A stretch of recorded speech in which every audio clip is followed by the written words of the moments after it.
اعوذ باللہ من الشیطان الرجیم۔ پناہ مانگتی ہوں میں اللہ کے شیطان مردود سے۔ بسم اللہ الرحمن الرحیم۔ شروع اللہ کے نام سے جو بڑا ہی مہربان اور نہایت رحم والا ہے۔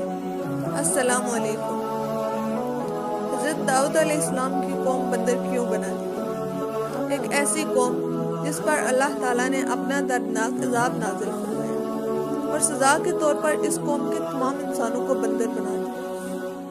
تو جانتے ہیں کہ اس قوم کے لوگ ایسا کون سا گناہ کرتے تھے جس کی وجہ سے اللہ تعالیٰ نے ان پر دردناک عذاب نازل فرمایا، اور یہ لوگ بندر بننے کے بعد کتنی دیر تک زندہ رہے، پھر یہ لوگوں سے کیا کہا کرتے تھے۔ ان تمام سوالات کے جواب آج کی اس ویڈیو میں بتائے جائیں گے۔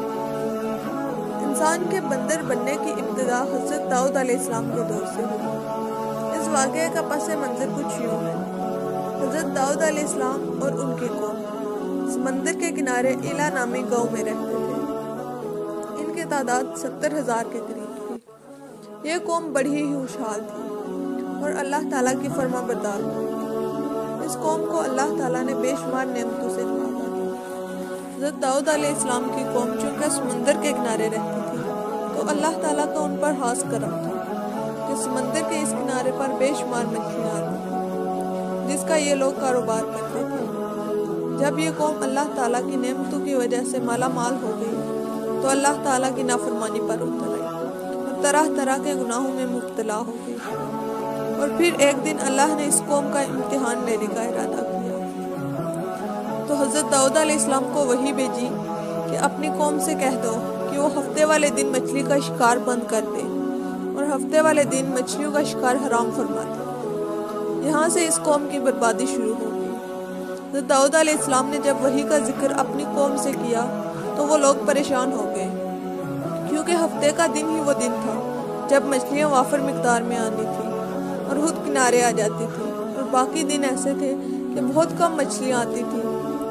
اس لیے اللہ تعالیٰ کا یہ حکم سن کر یہ قوم پریشان ہو گئی اور اپنے سر پکڑ کے بیٹھ گئی۔ یہ نہیں جانتے تھے کہ یہ اللہ تعالیٰ کی طرف سے ایک آزمائش ہے۔ پھر ایک دن شیطان نے ان کے دلوں میں وسوسہ ڈالا کہ سمندر سے نالیاں نکال کر خشکی میں حوض بنا لیے جائیں۔ جب ہفتے والے دن مچھلیاں آئیں گی تو نالیوں سے ہو کر ان حوضوں میں چلی جائیں گی۔ اس کے بعد نالیوں کا منہ بند کر دیا جائے گا اور پھر اگلے دن یعنی اتوار والے دن ان کو پکڑ لیا جائے گا۔ بہت سے لوگ شیطان کے بہکاوے میں آ گئے اور اس کے مشورے پر عمل کرنے لگے۔ اس قوم کے بیوقوف لوگوں نے یہ نہ سوچا کہ جب مچھلیاں سمندر سے ہو کر حوض میں آ کر قید ہو گئی تو پھر یہ شکار ہی ہو گیا، تو شکار ہی اللہ تعالیٰ نے حرام قرار دیا۔ اس موقع پر یہودیوں کے 3 گروہ ہو گئے۔ کچھ لوگ ایسے تھے جو شکار کے اس حیلے سے منع کرتے تھے اور باز رہے۔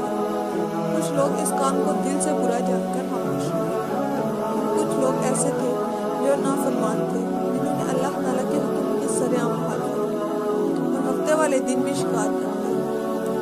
داؤد علیہ السلام کی قوم کے 12,000 لوگ ایسے تھے جو منع کرنے کے باوجود بھی ہفتے کو ان نالیوں کے ذریعے شکار کرتے تھے۔ تو داؤد علیہ السلام نے ان لوگوں کو اللہ کے عذاب سے ڈرایا اور کہا کہ اس کام سے باز آ جائیں، لیکن وہ باز نہ آئے۔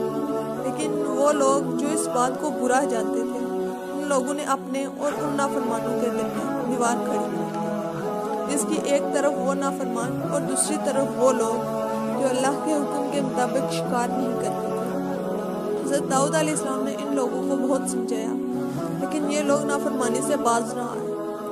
پھر ایک دن حضرت داؤد علیہ السلام نے غضبناک ہو کر شکار کرنے والوں پر لعنت بھیجی۔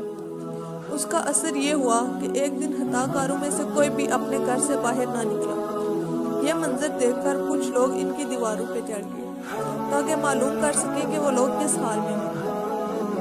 وہ ان لوگوں نے ان نافرمانوں کو دیکھا تو وہ سب بندر کی صورت میں مسخ ہو چکے تھے۔ اللہ تعالیٰ نے ان کی نافرمانی کی وجہ سے ان پر دردناک عذاب نازل فرمایا اور انہیں انسانوں سے بندر بنا دیا۔